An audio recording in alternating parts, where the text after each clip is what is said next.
Hi, ഞാൻ doctor പ്രിയ Q&B health കെയറിലെ homoeopathic ഫിസിഷ്യനാണ്. നമ്മുടെ ഇടയിൽ ഒരുപാട് പേരെ അലട്ടുന്നൊരു പ്രശ്നമാണ് സന്ധിവേദനകൾ. പല കാരണങ്ങൾ കൊണ്ട് ഉണ്ടാവാറുണ്ട്. ആമവാദം കൊണ്ട്, ചില ഓട്ടോ ഇമ്മ്യൂൺ കണ്ടീഷൻസ് കൊണ്ട്, എല്ല് തേയ്മാനം കൊണ്ട്, ഓസ്റ്റിയോപോറോസിസ് അല്ലെങ്കിൽ ബോണിൻ്റെ ഹെൽത്ത് കുറവുള്ളതുകൊണ്ട് പല കാരണങ്ങൾ കൊണ്ട് കാണാറുണ്ട്.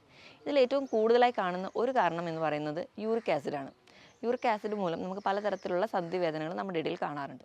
ഈ ഒരു വീഡിയോയിലൂടെ എന്തൊക്കെയാണ് യൂറിക് ആസിഡ് മൂലം ഉണ്ടാകുന്ന ലക്ഷണങ്ങളെന്നും നമുക്ക് എങ്ങനെ അത് ഒരു പരിധി വരെ മാനേജ് ചെയ്യാം, എന്തുകൊണ്ടാണ് ഈ യൂറിക് ആസിഡ് രക്തത്തിൽ കൂടി നിൽക്കുന്നതെന്നും നമുക്ക് വിശദമായിട്ട് നോക്കാം.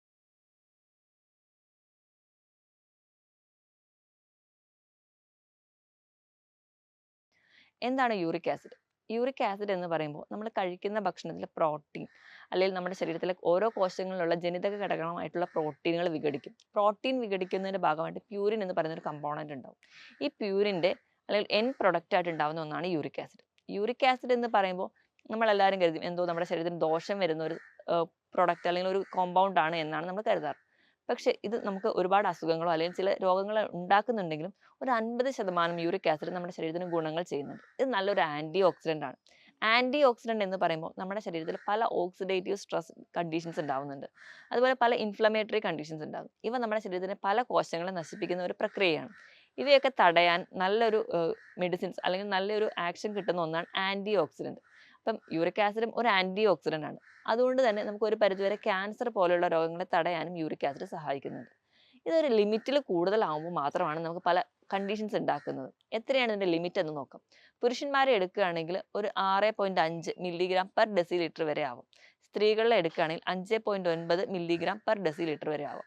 സ്ത്രീകളിൽ കുറച്ച് യൂറിക് ആസിഡിൻ്റെ പ്രശ്നങ്ങൾ പൊതുവെ കുറഞ്ഞിരിക്കുന്നതായിട്ട് കാണാം. ഇതിന് കാരണം എന്താണെന്ന് വെച്ചിട്ടുണ്ടെങ്കിൽ സ്ത്രീകളിലുള്ള ഈസ്ട്രജൻ എന്ന് പറയുന്ന ഹോർമോൺ ഇത് നമുക്ക് കൃത്യമായിട്ടുള്ളത് കൊണ്ട് തന്നെ ഇത് യൂറിക് ആസിഡിനെ ശരീരത്തിൽ നിന്ന് പുറന്തള്ളാൻ വേണ്ടി സഹായിക്കുന്നുണ്ട്. അതുകൊണ്ട് തന്നെയാണ് സ്ത്രീകളിൽ പൊതുവെ യൂറിക് ആസിഡിൻ്റെ പ്രശ്നങ്ങൾ കുറയുന്നത്.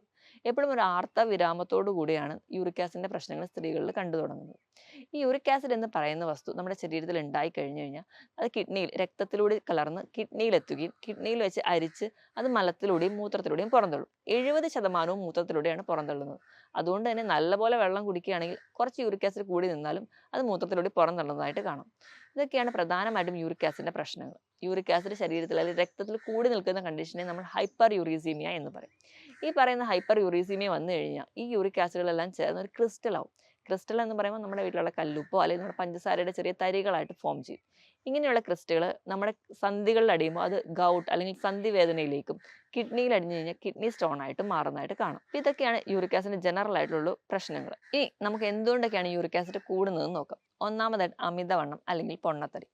അമിതവണ്ണം എന്ന് പറയുമ്പോൾ നമ്മുടെ ശരീരത്തിൽ അതുപോലെ തന്നെ കോശങ്ങളുടെ എണ്ണം കൂടുതലാണ്. കോശങ്ങളുടെ എണ്ണം കൂടുമ്പോൾ ഓരോ കോശങ്ങളിലുണ്ടാകുന്ന മെറ്റബോളിക് ആക്ടിവിറ്റിയും കൂടുതലായിട്ട് വരും. അതുകൊണ്ട് തന്നെ പ്രോട്ടീൻ്റെ പ്രൊഡക്ഷൻ കൂടുതലാവുന്നു. അത് ഡീകമ്പോസ് ചെയ്ത് യൂറിക് ആസിഡ് ആവുന്നു. അങ്ങനെ കൂടുന്നു. അതായത് അമിതവണ്ണത്തിന് ഒരു ബേസ് കോസ് എന്ന് പറഞ്ഞിട്ടുണ്ടെങ്കിൽ ആഹാരം ചിട്ടയല്ല, അതോടൊപ്പം കൃത്യമായ ഒരു വ്യായാമവും ഇല്ല. അങ്ങനെ അമിതവണ്ണമാണ് ഒരു കാരണം. രണ്ടാമതായി പറയുന്നത് ചില മരുന്നുകൾ കഴിക്കുമ്പോൾ ഹാർട്ട് കംപ്ലയിൻസോ അല്ലെങ്കിൽ കിഡ്നി കംപ്ലയിൻസ് ഒക്കെ ഉള്ളവർക്ക് അവർക്ക് കാലിൽ നീരോ അല്ലെങ്കിൽ മറ്റു നീരൊക്കെ കുറയാൻ വേണ്ടിയിട്ട് കൊടുക്കുന്ന ചില മെഡിസിൻസ് യൂറിക് ആസിഡ് കൂടുന്നതായിട്ട് കാണാം. മൂന്നാമതായിട്ട് നമ്മൾ കഴിക്കുന്ന ഭക്ഷണം എന്ന് പറയുമ്പോൾ ഒന്നാമത്തെ വില്ലൻ എന്ന് പറയുന്നത് റെഡ് മീറ്റ് ആണ്. റെഡ് മീറ്റ് എന്ന് പറയുമ്പോൾ പോത്തിറച്ചി, പന്നിയിറച്ചി, മട്ടൻ ഇവയൊക്കെ നമ്മൾ റെഡ് മീറ്റ് പെടുത്താം. ഇത് അമിതമായിട്ട് കഴിക്കുക. അതുപോലെ ഓർഗൺ മീറ്റ്, ലിവർ അല്ലെങ്കിൽ പാർട്സ്, അതായത് മൃഗങ്ങളുടെയൊക്കെ പാർട്സ് കഴിക്കുന്നത് അതുവഴി നമുക്ക് കൂടുതലായിട്ടും ഹാർട്ടോ ലിവറൊക്കെ കഴിക്കുന്നതിൻ്റെ ഭാഗമായിട്ട് നമുക്ക് യൂറിക് ആസിഡ് കൂടുന്നതായിട്ട് കാണാം. മൂന്നാമതായിട്ട് പറയേണ്ടത് ഹൈ ഫ്രക്ടോസ് കോൺ സിറപ്പ് അടങ്ങിയിട്ടുള്ള ഭക്ഷണം. അതായത് ഇന്ന് കാണുന്ന എല്ലാ ബേക്കറി പ്രോഡക്ട്സും എല്ലാ സിറപ്പുകളും ഇവയിലൊക്കെ ഫ്രക്ടോസ് കണ്ടന്റ് ആണ് കൂടുതലായിട്ടുള്ളത്. നമുക്കറിയാം ഇന്ന് പണ്ടത്തെ വെച്ച് നോക്കുകയാണെങ്കിൽ പഞ്ചസാര അല്ല, അതിന് പകരം നമ്മൾ ഫ്രക്ടോസ് ആണ് കൂടുതലായിട്ടും ബേക്കറിയിൽ ഉൾപ്പെടുത്തുന്നത്. അതുകൊണ്ട് തന്നെ പണ്ടത്തെക്കാളും മധുരമാണ് ഇന്ന് പല ഐറ്റംസിനും ഉള്ളത്. ഇങ്ങനെ ഫ്രക്ടോസ് കൂടുതലായിട്ട് കൺവേർട്ട് ചെയ്യുമ്പോൾ അത് നമുക്ക് യൂറിക് ആസിഡ് കൺവേർഷനോട് പെട്ടെന്ന് വരുന്നുണ്ട്. അങ്ങനെ ഹൈ ഫ്രക്ടോസ് കോൺ സിറപ്പ് കൂടുന്നുണ്ട്. അതുപോലെ തന്നെ ഇപ്പോൾ വെജിറ്റേറിയൻസിനെ എടുക്കുകയാണെങ്കിൽ നമ്മൾ നോക്കുകയാണെങ്കിൽ ഇലക്കറികൾ, പയറ്, കടല, പരിപ്പ് ഇവ കൂടുതലായിട്ട് അല്ലെങ്കിൽ സ്ഥിരമായിട്ട് ഭക്ഷണത്തിൽ ഉൾപ്പെടുത്തുന്നവരാണെങ്കിൽ അതുവഴി യൂറിക് ആസിഡ് കൂടുന്നുണ്ട്.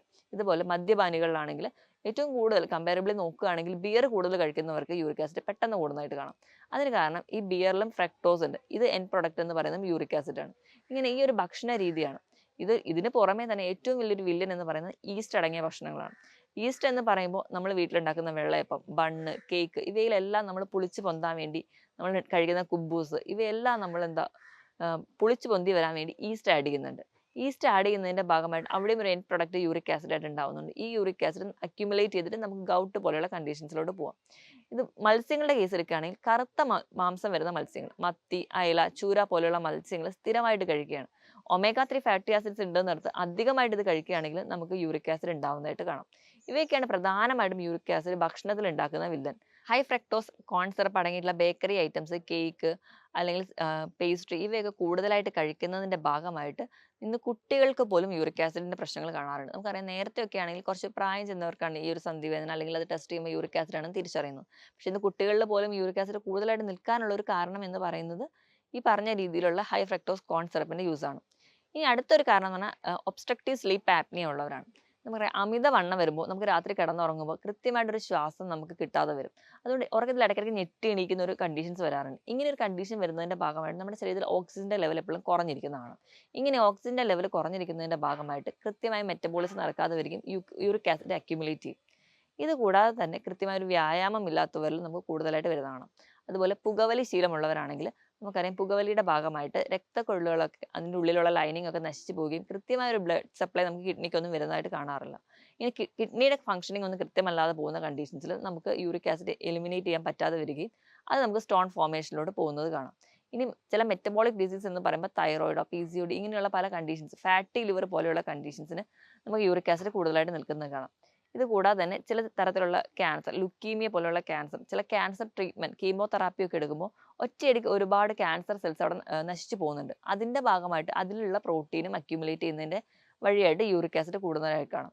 ഇതൊക്കെയാണ് പ്രധാനമായിട്ടും നമ്മുടെ ശരീരത്തിൽ യൂറിക് ആസിഡ് കൂടുതലായിട്ട് നിൽക്കുന്നതിന് കാരണം. ഇങ്ങനെ യൂറിക് ആസിഡ് കൂടുന്നതിന്റെ ഭാഗമായിട്ട് അത് രക്തത്തിൽ എത്തുകയും അത് നമുക്ക് ക്രിസ്റ്റൽ ഫോർമേഷനിലൂടെ എത്തുകയും ചെയ്യുന്നത് കാണാം. ഇതൊക്കെയാണ് പ്രധാനമായിട്ടും യൂറിക് ആസിഡ് കൂടാനുള്ള കാരണങ്ങൾ. ഇതിനോടൊപ്പം തന്നെ നമ്മൾ എല്ലാവരും ശ്രദ്ധിക്കേണ്ട ഒന്നാണ്, നമ്മൾ വണ്ണം കുറയ്ക്കാനൊക്കെ വേണ്ടി അമിതമായിട്ട് വ്യായാമം ചെയ്യുകയാണെങ്കിൽ ഇവിടെ നമ്മുടെ പ്രോട്ടീൻ മെറ്റബോളിസം പെട്ടെന്ന് ഡിഗ്രേഡ് ചെയ്ത് വരികയും അതിന്റെ ഭാഗമായിട്ട് പ്രോട്ടീൻ മെറ്റബോളിസം നടക്കുകയും അങ്ങനെ നമുക്ക് എനർജി ലോസ് ഉണ്ടാവുന്നതിനോടൊപ്പം അല്ലെങ്കിൽ നമ്മുടെ വെയിറ്റ് ലോസിനോടൊപ്പം തന്നെ യൂറിക് ആസിഡ് കൂടുതലായിട്ട് ഉണ്ടാവും. ഇങ്ങനെ കൂടുതലായിട്ട് വർക്കൗട്ട് ചെയ്യുന്നവരാണെങ്കിൽ നല്ല പോലെ വെള്ളം കുടിച്ചിട്ടില്ലെങ്കിൽ യൂറിക് ആസിഡിന്റെ അക്യുമുലേഷൻ നടക്കുകയും അവിടെ ക്രിസ്റ്റൽ ഫോർമേഷൻ നടക്കുകയും ഗൗട്ടോ അല്ലെങ്കിൽ കിഡ്നി സ്റ്റോണോ ഉണ്ടാവും. അപ്പോൾ നല്ലപോലെ വ്യായാമം ചെയ്യുന്നവരാണെങ്കിൽ കൃത്യമായിട്ട് വെള്ളം കുടിക്കാൻ വേണ്ടി ശ്രദ്ധിക്കുക. ഇനി എന്തൊക്കെയാണ് യൂറിക് ആസിഡ് കൂടി നിന്നാലുള്ള രോഗലക്ഷണങ്ങൾ എന്ന് നോക്കാം. ഇപ്പോൾ യൂറിക് ആസിഡ് എന്ന് പറയുന്ന ഒരു കംപ്ലൈൻറ്റ് ചിലപ്പോൾ നമ്മുടെ രക്തത്തിൽ കൂടി നിൽക്കുകയാണെങ്കിൽ നമ്മൾ അറിയാറ് പോലുമില്ല. പുറത്തോട്ട് എല്ലാവർക്കും അത് ലക്ഷണങ്ങൾ കാണിക്കണം എന്നില്ല. ചിലപ്പോൾ നമ്മൾ റുട്ടീൻ ബ്ലഡ് ചെക്കപ്പിന് ഇടയിലാണ് യൂറിക് ആസിഡിന്റെ ലെവൽ ബോർഡറിലോ അല്ലെങ്കിൽ ലിമിറ്റ് ചെയ്ത് നിൽക്കുന്നത് കാണാറുണ്ട്. അപ്പോൾ നമുക്ക് എല്ലാവർക്കും ലക്ഷണങ്ങളില്ല, പക്ഷെ ചിലർക്ക് ലക്ഷണങ്ങൾ വന്നിട്ടുണ്ട്. അത് എന്തൊക്കെയാണെന്ന് ആദ്യം തന്നെ നോക്കാം. പ്രധാനമായിട്ടും യൂറിക് ആസിഡ് ഒരു ഗൗട്ടായിട്ട് പ്രസന്റ് ചെയ്യുമ്പോൾ നമ്മുടെ കാലിന്റെ പെരുവിരലിനെയാണ് ബാധിക്കുക. പെരുവിരൽ നല്ല നീരൊക്കെ വെച്ച് നല്ല ചുമന്ന് നീരൊക്കെ വെച്ച് വീങ്ങിയിരിക്കുന്നത് കാണാം. നമുക്ക് തൊടുമ്പോൾ തന്നെ ഭയങ്കര വേദനയാണ്. ഇപ്പോൾ യൂറിക് ആസിഡ് പോലെയുള്ള കണ്ടീഷൻ്റെ ഏറ്റവും വലിയ പ്രത്യേകത എന്ന് വെച്ച് കഴിഞ്ഞാൽ കഠിനമായ വേദനയാണ്. ഈ വേദന കൂടുതലും രാത്രിയിൽ അനുഭവപ്പെടാറ്. അപ്പോൾ യൂറിക് ആസിഡ് പേഷ്യൻ്റെ ഒരു പ്രശ്നം എന്താണെന്ന് വെച്ചിട്ടുണ്ടെങ്കിൽ നമ്മൾ അടുത്ത് തൊടാൻ പോലും പോകുന്ന പോലെ പേടിച്ച് അവർ കാല് പുറകോട്ട് വലിക്കും. യൂറിക് ആസിഡ് കംപ്ലൈൻ്റ് ഉള്ള ഒരു പേഷ്യൻ്റ് ആണ്. നമ്മൾ പരിശോധിക്കാൻ ചെന്ന് അല്ലെങ്കിൽ നമ്മൾ ക്ലിനിക്കിൽ വന്നു കഴിഞ്ഞാൽ നമ്മൾ കാലിലോട്ട് തൊടാൻ കൈ നീട്ടുമ്പോൾ തന്നെ അവർ കാല് പുറകോട്ട് വലിക്കും. കാരണം തൊടുന്നത് അവർക്ക് അത്രയധികം വേദനയായിരിക്കും. അങ്ങനെ ഒരു പ്രസൻറ്റേഷനാണ് യൂറിക് ആസിഡിൻ്റെ പെയിനിൽ ഉണ്ടാവുക. ഈ ഒരു പെയിൻ്റെ നേച്ചർ എന്ന് വെച്ച് കഴിഞ്ഞാൽ എപ്പോഴും അങ്ങ് വേദന ഉണ്ടാവില്ല. പൊതുവേ സന്ധി വേദനകളുടെ ഒരു പ്രത്യേകത എന്ന് വെച്ചാൽ രാവിലെ എണീക്കുമ്പോൾ വേദന, ജോലി ചെയ്യാൻ തുടങ്ങുമ്പോൾ വേദന, നടക്കാൻ തുടങ്ങുമ്പോൾ വേദന, ചിലപ്പോൾ റെസ്റ്റ് എടുത്താൽ അങ്ങ് മാറും. പക്ഷെ യൂറിക് ആസിഡിന്റെ പ്രത്യേകത അല്ലെങ്കിൽ ആ ഒരു ഗൗട്ട് കണ്ടീഷന്റെ പ്രത്യേകത എന്താണെന്ന് വെച്ചിട്ടുണ്ടെങ്കിൽ വേദന ഇങ്ങനെ ഒരു ടൈമിനെ ഡിപ്പെൻഡ് ചെയ്തിട്ടല്ല, അത് എപ്പോഴും വേദനയായിരിക്കും. വേദന വരുന്ന സമയത്ത് മാത്രമേ ഉണ്ടാവുള്ളൂ. അതികഠിനമായ വേദന നല്ല പോലെ രാത്രിയിൽ കൂടുകയും ചെയ്യും. ഇപ്പോൾ ഒരു ഉദാഹരണം പറയുകയാണെങ്കിൽ പുരുഷന്മാരുടെ കേസിലാണ് യൂറിക് ആസിഡിന്റെ പ്രശ്നങ്ങൾ കൂടുതലായിട്ട് നിൽക്കുന്നത്.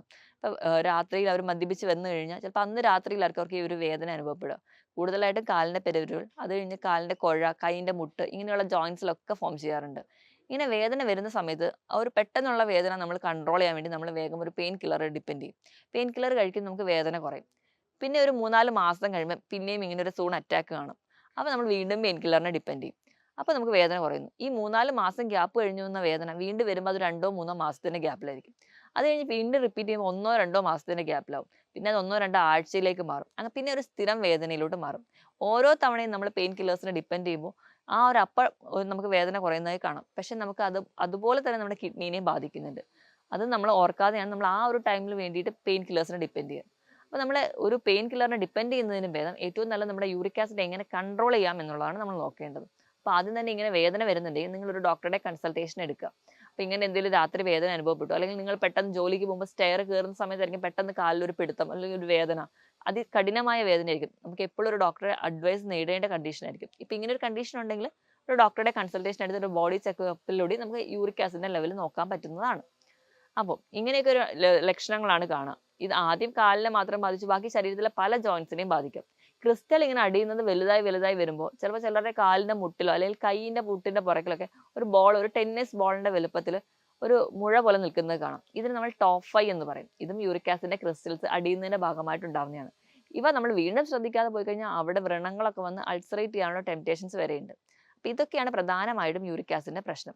ഇനി ഇത് കിഡ്നിയിലോട്ട് ബാധിക്കുമ്പോൾ കിഡ്നിയിൽ സ്റ്റോൺ ആയിട്ടാണ് പ്രസന്റ് ചെയ്യുക. കിഡ്നി സ്റ്റോണിന്റെ പ്രത്യേകത എന്താണെന്ന് വെച്ചിട്ടുണ്ടെങ്കിൽ നമുക്കറിയാം, നടുവിന്റെ ഭാഗത്ത് നിന്ന് ഫ്രണ്ടിലോട്ട് വേദന വരുന്നത് കാണാം, മൂത്രം ഒഴിക്കുമ്പോൾ പത വരുന്നത് കാണാം, മൂത്രം കണ്ടിന്യൂസ് ആയിട്ട് പോകില്ല, അതികഠിനമായ വേദന വരുന്നത് കാണാം. അപ്പം യൂറിക് ആസിഡ് കൂടിയ ജോയിന്റ്സിന് മാത്രമല്ല, അതുപോലെ കിഡ്നിനെ ഇതുപോലെ തന്നെ അല്ലെങ്കിൽ ഇത്രയും പ്രധാനമായിട്ട് തന്നെ ബാധിക്കുന്നുണ്ട്. അപ്പം നമ്മൾ എത്രയും പെട്ടെന്ന് ഒരു ഡോക്ടറുടെ കൺസൾട്ടേഷൻ എടുക്കുക, കൃത്യമായ ഡയറ്റ് അല്ലെങ്കിൽ കൃത്യമായ ഒരു വ്യായാമം ഡോക്ടർ പറഞ്ഞു തരിക, അതിനോടൊപ്പം തന്നെ ആവശ്യമെങ്കിൽ മാത്രം മരുന്ന് കഴിക്കുകയാണെങ്കിൽ നമുക്ക് യൂറിക് ആസിഡ് ഈസി ആയിട്ട് കൺട്രോൾ ചെയ്യാൻ പറ്റുന്ന ഒരു കണ്ടീഷനാണ്. ഇനി നമുക്ക് തന്നെ ഡൗട്ടാണ്, നമുക്കിങ്ങനെ വേദനയൊക്കെ ഉണ്ട്, അങ്ങനെയെങ്കിൽ നമുക്ക് തന്നെ ബ്ലഡ് ടെസ്റ്റ് ചെയ്യാവുന്നേ ഉള്ളൂ. ബ്ലഡ് ടെസ്റ്റ് ചെയ്യുമ്പോൾ യൂറിക് ആസിഡിന്റെ ലെവൽ നിങ്ങൾ നോക്കുക. ഞാൻ നേരത്തെ ആദ്യം പറഞ്ഞതുപോലെ ഒരു ലിമിറ്റിൽ മുകളിലാണ് അല്ലെങ്കിൽ ഒരു ബോർഡർ ആണെങ്കിൽ നമ്മൾ കൺട്രോൾ ചെയ്താൽ നമുക്ക് യൂറിക് ആസിഡ് കൂടി പോവാതെ അല്ലെങ്കിൽ ഗൗട്ടിൽ എത്താതിരിക്കുന്നത് കാണാം. ഇനിയിപ്പോൾ യൂറിക് ആസിഡിന്റെ ക്രിസ്റ്റൽ ആണ് നിങ്ങൾക്ക് ഫോം ചെയ്തതെങ്കിൽ മസ്കുലോ സ്കെലിറ്റൽ അൾട്രാസൗണ്ട് സ്കാൻ ചെയ്തിട്ടുണ്ടെങ്കിൽ യൂറിക് ആസിഡ് ക്രിസ്റ്റൽ നിങ്ങൾക്ക് കാണാൻ പറ്റും. ഇത് കൂടാതെ ഡയബറ്റിക്കോ അല്ലെങ്കിൽ മറ്റ് കിഡ്നി ഫംഗ്ഷൻസോ ലിവർ ഫംഗ്ഷനോ ഒക്കെ ചെയ്തിട്ടുണ്ടെങ്കിൽ നമുക്ക് ഒരു പരിധി വരെ ഇതിനോട് അസോസിയേറ്റ് ചെയ്ത എന്തെങ്കിലും കണ്ടീഷൻസ് കൂടി ഉണ്ടോ എന്ന് തിരിച്ചറിയാൻ പറ്റും. ഇങ്ങനെ യൂറിക് ആസിഡ് കൂടി നിൽക്കുകയാണെങ്കിൽ ഇതിന് പല കോംപ്ലിക്കേഷൻസ് ഉണ്ട്. നമ്മൾ കരുതും സന്ധിവേദനയിൽ മാത്രം ഒതുങ്ങും, പക്ഷേ അങ്ങനെയല്ല. യൂറിക് ആസിഡ് നമ്മുടെ രക്തത്തിൽ അല്ലെങ്കിൽ നമ്മുടെ ശരീരത്തിൽ കൂടി നിൽക്കുകയാണെങ്കിൽ നമ്മുടെ രക്തക്കുഴലുകളിൽ അല്ലെങ്കിൽ നമ്മുടെ കോശത്തിന്റെ ഉള്ളിലുള്ള ലൈനിങ് ആയിട്ടുള്ള എൻഡോതീലിയലിനെ ബാധിക്കും. ഈ എൻഡോതീലിയൽ ഡിസ്ഫങ്ഷൻ എന്ന് പറയുന്ന ഒരു കണ്ടീഷനിലോട് എത്തിച്ചേരും. അതായത് ഉള്ളിലുള്ള ചെറിയ ലൈനിങ് എല്ലാം നശിക്കും. ഇതിന്റെ ഭാഗമായിട്ടാണ് മറ്റ് പല കോംപ്ലിക്കേഷൻസും നമുക്ക് ഉണ്ടാകുന്നത്. ഇങ്ങനെ ഉണ്ടാകുന്ന ഒന്നാമത്തെ കോംപ്ലിക്കേഷൻ എന്ന് പറയുന്നത് ഹാർട്ട് കംപ്ലയിൻസ് ആണ്. ഇങ്ങനെ എൻഡോതീലിയൽ ഡിസ്ഫങ്ഷൻ ഉണ്ടാവുന്നതിന്റെ ഭാഗമായിട്ട് നമ്മുടെ ഹാർട്ടിലേക്കുള്ള കൃത്യമായിട്ട് ഒരു ബ്ലഡ് പമ്പിങ് ഉണ്ടാവില്ല. ഹാർട്ടിൽ ക്ലോട്ട് വരാനുള്ള ടെംപ്റ്റേഷൻ കൂടുതലാണ്. ക്ലോട്ട് വന്നു കഴിഞ്ഞാൽ അതിന്റെ ഒരു ആഫ്റ്റർ ഇഫക്റ്റ് ആയിട്ട് സ്ട്രോക്ക് ഉണ്ടാവാനുള്ള ചാൻസ് ഉണ്ട്. അങ്ങനെയാണ് യൂറിക് ആസിഡ് കൂടി നിൽക്കുന്നവരിൽ സ്ട്രോക്ക് പോലെയുള്ള കണ്ടീഷൻസ് ഉണ്ടാവുന്നത്. ഇനി ഹാർട്ട് കംപ്ലയിൻസിന്റെ കണക്കെടുക്കുകയാണെങ്കിൽ യൂറിക് ആസിഡ് കൂടി നിൽക്കുന്നവർക്ക് നോർമൽ ഉള്ള ആൾക്കാരെക്കാളും 45% ചാൻസ് കൂടുതലാണ് ഹാർട്ട് കംപ്ലയിൻസ് ഉണ്ടാവുന്നത്. ഇനി അടുത്തൊരു കംപ്ലയിന്റ് എന്ന് പറഞ്ഞിട്ടുണ്ടെങ്കിൽ ഇപ്പൊ പുരുഷന്മാരിലാണെങ്കിൽ സെക്ഷൽ ഡിസ്ഫങ്ഷൻസ് ഉണ്ടാവുന്നുണ്ട്. അതായത് ഉദ്ധാരണക്കുറവ് അല്ലെങ്കിൽ ഇറക്ടൈൽ ഡിസ്ഫങ്ഷൻ പോലെയുള്ള കണ്ടീഷൻസ് ഉണ്ടാവും. ഇതിന് ഒരു കാരണവും എൻഡോതീലിയൽ ഡിസ്ഫങ്ഷൻ ആണ്. കറക്റ്റ് ആയിട്ടുള്ള ബ്ലഡ് സപ്ലൈ ഉണ്ടാവില്ല, അതിന്റെ ഭാഗമായിട്ടും ഈ ഒരു കംപ്ലയിന്റ് ഉണ്ടാവുന്നതായിട്ട് കാണാം. ഇങ്ങനെയുള്ള കോംപ്ലിക്കേഷൻസ് കാണാറുണ്ട്. നമുക്ക് പ്രധാനമായും യൂറിക് ആസിഡ് ശ്രദ്ധിച്ചാൽ തന്നെ ഈ ഒരു കോംപ്ലിക്കേഷൻസ്, ഹാർട്ട് കംപ്ലയിൻസ് ഒക്കെ തടയാവുന്നതേ ഉള്ളൂ. നമുക്ക് ആ ഒരു മാനേജ്മെന്റ് സൈഡിലോട്ട് വരികയാണെങ്കിൽ എങ്ങനെ നമുക്ക് മാനേജ് ചെയ്യാമെന്ന് നോക്കാം. ഒന്നാമതായിട്ട് നമ്മൾ ഭക്ഷണം കൺട്രോൾ ചെയ്യണം. ഭക്ഷണം കൺട്രോൾ ചെയ്യുക എന്ന് പറയുമ്പോൾ ഞാൻ നേരത്തെ പറഞ്ഞ പോലെ പ്രോട്ടീൻ എല്ലാം ഒഴിവാക്കണ്ട, പ്യൂരിൻ അടങ്ങിയിട്ടുള്ള പ്രോട്ടീനുകൾ ഒഴിവാക്കിയാൽ മതി. അതായത് നിങ്ങൾക്ക് ഒഴിവാക്കേണ്ടത് പയറ്, കടല, പരിപ്പ്, ഇലക്കറികൾ, കോളിഫ്ലവർ, ബ്രക്കോളി പോലുള്ള ഇലക്കറികൾ നിങ്ങൾ ഒഴിവാക്കുക. അതോടൊപ്പം തന്നെ റെഡ് മീറ്റ് കംപ്ലീറ്റ് ആയിട്ട് നിർത്തണം. റെഡ് മീറ്റിനോടൊപ്പം തന്നെ organ meat, high fructose corn syrup അടങ്ങിയിട്ടുള്ള ബേക്കറി ഐറ്റംസ്, പേസ്ട്രി, കേക്ക് ഇവയൊക്കെ നിർത്തുന്നത് നിങ്ങൾക്ക് ചെറുപ്പകാലം തൊട്ടേ തന്നെ ഈ ഒരു ശീലം ഉണ്ടെങ്കിൽ, നമ്മൾ കുഞ്ഞുങ്ങളെ തന്നെ ഇതൊന്നും മേടിച്ച് കൊടുക്കാതിരിക്കുകയാണെങ്കിൽ നമുക്ക് ഈ വകയിലുള്ള അസുഖങ്ങളൊന്നും പിന്നീട് ഉണ്ടാവത്തില്ല. പിന്നെ ഏറ്റവും ശ്രദ്ധിക്കേണ്ടതെന്ന് വെച്ചിട്ടുണ്ടെങ്കിൽ ഈസ്റ്റ് അടങ്ങിയിട്ടുള്ള ഭക്ഷണങ്ങൾ ഇത് കംപ്ലീറ്റ് ആയിട്ട് നിർത്തുക. ഇവയൊക്കെ നിർത്തിയാൽ തന്നെ ഒരു പരിധി വരെ നിങ്ങൾക്ക് യൂറിക് ആസിഡ് കുറയ്ക്കാം. ഇതൊക്കെ നിങ്ങൾ ഒഴിവാക്കേണ്ട ഭക്ഷണങ്ങളാണ്. അപ്പോൾ എന്താണ് നമ്മൾ കഴിക്കേണ്ടത് നോക്കാം. പ്രോട്ടീൻ കംപ്ലീറ്റ് ആയിട്ട് നിർത്തുമ്പോൾ നമ്മുടെ മസിൽസ് ഒക്കെ വേസ്റ്റിംഗ് വരും. അപ്പോൾ നിങ്ങൾക്ക് കഴിക്കാവുന്ന പ്രോട്ടീൻ ഏതാണെന്ന് വെച്ച് കഴിഞ്ഞാൽ നിങ്ങൾക്ക് മുട്ട കഴിക്കാം. മുട്ട നിങ്ങൾക്ക് കൊളസ്ട്രോൾ ഒന്നും ഇല്ലെങ്കിൽ 3-4 മുട്ടയുടെ വെള്ള കഴിക്കാവുന്നതാണ്. ഒരു മുട്ടയുടെ കംപ്ലീറ്റ് ആയിട്ടും കഴിക്കാവുന്നതാണ്. മുട്ട കഴിക്കുന്നതുകൊണ്ട് യാതൊരു ദോഷവും യൂറിക് ആസിഡില്ല. നിങ്ങൾക്ക് പാലും ഉപയോഗിക്കാവുന്നതാണ്. പാട കളഞ്ഞ ശേഷം പാലും ഉപയോഗിക്കാവുന്നതാണ്.